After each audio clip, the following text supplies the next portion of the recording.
this video, I'm going to walk you through how you can set up an election using Engage Central for your student organization. You should have already set up your organization's roster and cleaned out old members prior to setting up an election.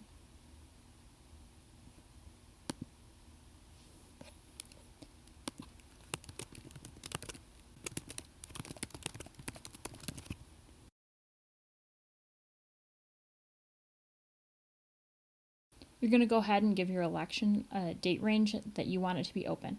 I would encourage at least a week, and then you're going to hit active. I would encourage you also to go ahead and set up the alert to make it easy for folks to find your election and to only allow users listed on your roster to vote. This will ensure that people don't vote that aren't part of your org. You're then going to create a ballot.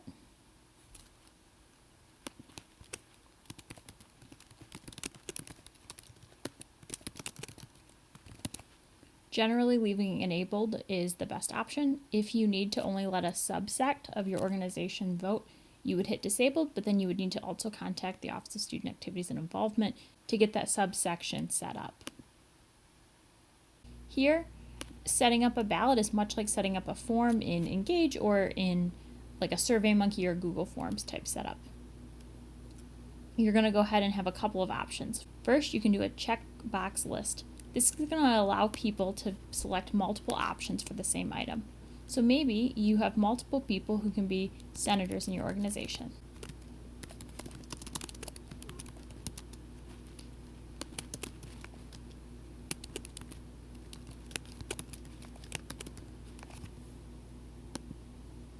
Okay.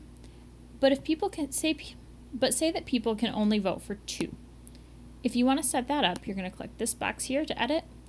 You're going to say you can vote for a minimum of 1, but up to 2. You can also do a ratio button list. This is going to be when you only want one person to be elected for a position, so something like president.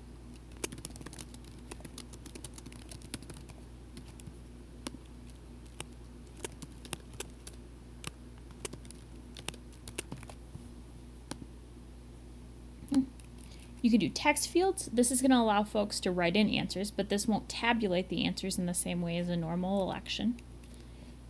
You can set instructions, or you can provide ranking. Ranking would allow you to say, rank the following 3 candidates in the order of your preference for them. If you're using a ranking, make sure your constitution has it outlined how your organization counts those. You can divide up your elections to be on multiple pages so that when folks are clicking through your ballot, they only see one election or one ballot item at a time. When you set up all your elections, you're going to go ahead and go back to ballots. If you have multiple ballots for your organization, you can move them around. Most student orgs wouldn't have a reason to have multiple ballots. After your election's over, you can run a report. Reports give you 2 options. You can get a list of all votes in your election. So this is going to tell you how many votes you had for each candidate in each individual election. And you can get a list of all voters. This is going to tell you who voted in your election. So you won't have any idea who they voted for. You'll just know who engaged in your voting process. Finally, publishing options. It's where you're going to get the URL that you'll want to share. Be careful that this is the URL you share, not the one that you can see when you're setting up the election. So with that, your elections are all good to go. Best of luck as you prepare for your spring 2020 elections, and please let the Office of Student Activities and Involvement know if we can help in any way.